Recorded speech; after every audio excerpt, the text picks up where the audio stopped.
Bienvenue sur Clapotis. Nous accueillons aujourd'hui un invité bien particulier.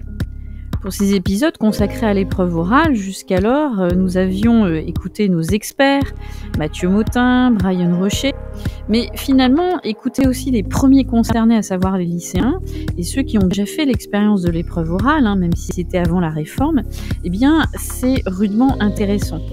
Alors découvrons sans plus tarder notre invité. Je m'appelle Grégoire Dreyfus, je suis en terminale scientifique à Tours en ce moment et j'ai passé mon bac de français en 2018. Donc comme la plupart des élèves de ma promotion et probablement vous aujourd'hui, j'étais super angoissé et très stressé à l'idée de passer cette épreuve. Mais c'est vraiment quelque chose de surmontable et avec les bonnes préparations ça peut être super facile. Du coup on m'a demandé de vous en parler un peu aujourd'hui et de vous raconter mon expérience et ma préparation qui a mené à cette épreuve. Je rajouterais juste qu'il faut pour cette épreuve viser au mieux. Et moi du coup j'ai eu 18 à l'oral. Et voilà, c'est vraiment quelque chose qui est atteignable. Il faut pas un niveau exceptionnel, il faut juste bien se préparer et avoir la détermination.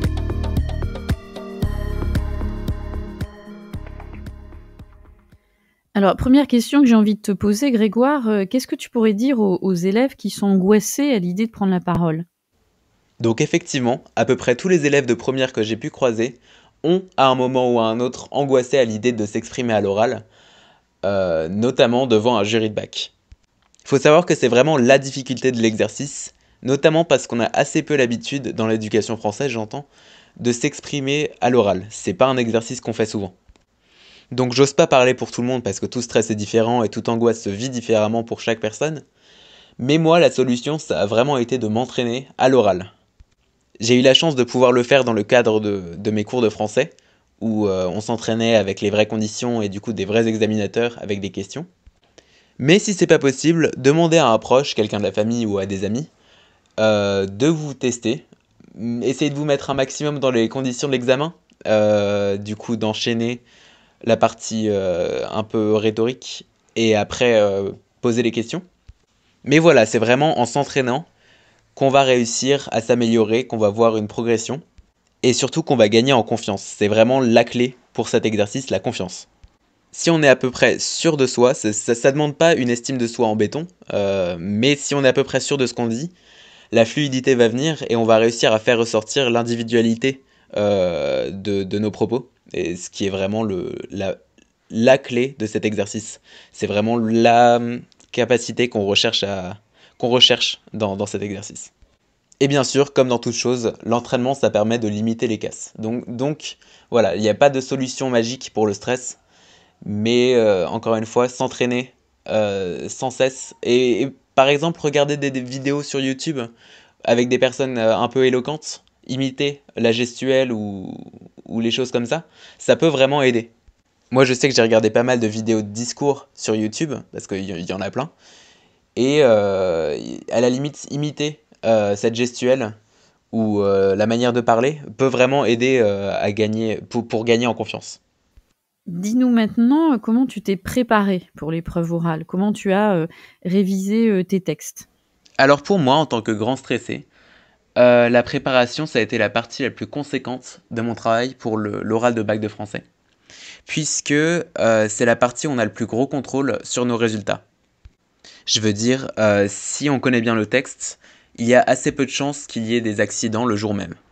Si on connaît tous les textes de manière importante et à peu près équilibrée, il n'y aura pas d'imprévu, ou en tout cas ça limite ce risque-là. Du coup ça passe par lire les livres. On sait que c'est très long, que c'est barbant. Je sais pas combien il y a d'œuvres à connaître, mais je me rappelle que c'était un gros travail. Du coup, il y a plein de ressources sur Internet, il faut vraiment en profiter. Je pense aux audiobooks, qui est un truc qu'on peut faire tout en faisant autre chose, et qui sont disponibles assez facilement en ligne. Il y a aussi des résumés, le site Clapotis, du coup, qui a pas mal de ressources.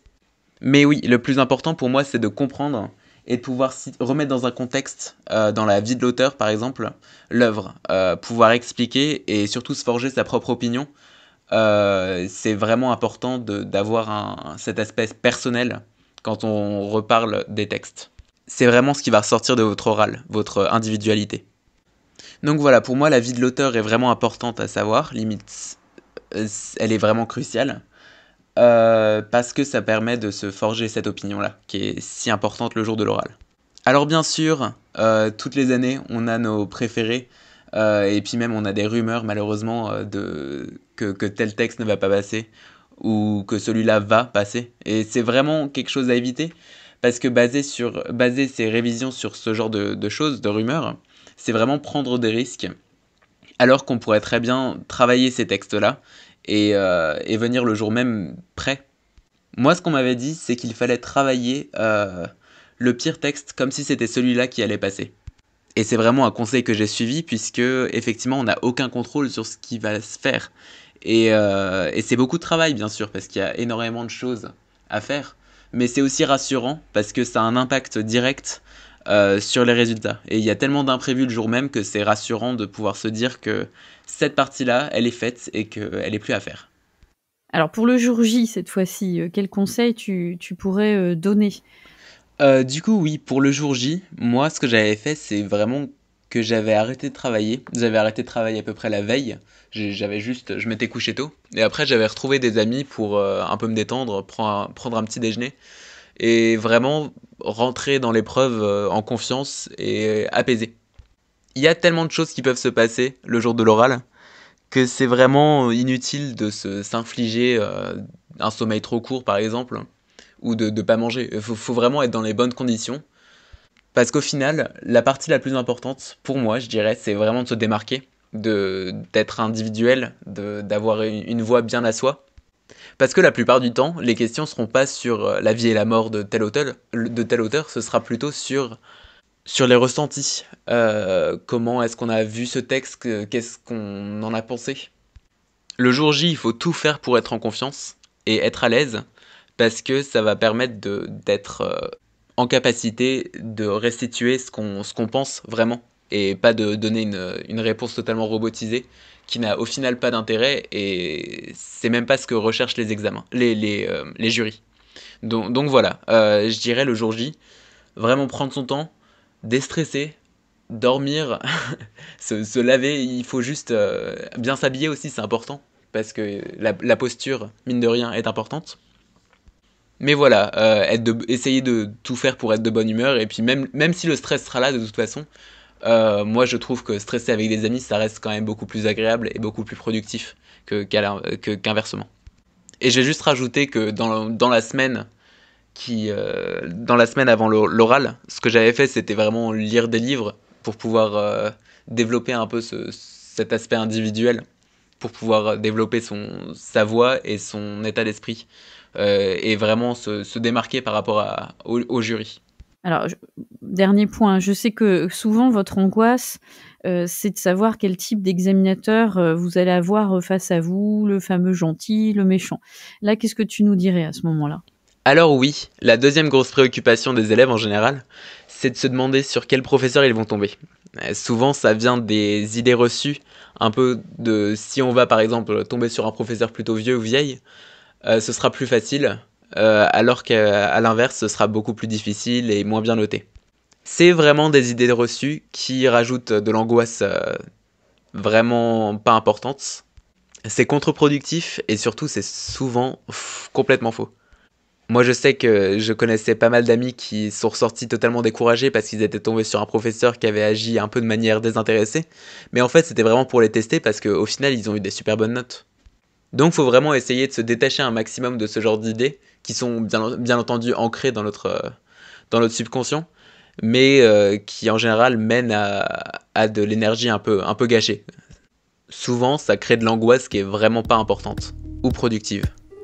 Eh bien Grégoire, un grand merci pour ces remarques, ces conseils que tu adresses aux lycéens qui, dans quelques semaines, quelques mois, vont passer ces oraux. N'hésitez pas sur la plateforme Podcastix à laisser des messages. Vous pouvez même poser des questions à Grégoire, justement, ça sera l'occasion d'échanger. D'ici là, je vous donne rendez-vous pour un nouvel épisode de Clapotis. Je vous dis donc à très vite.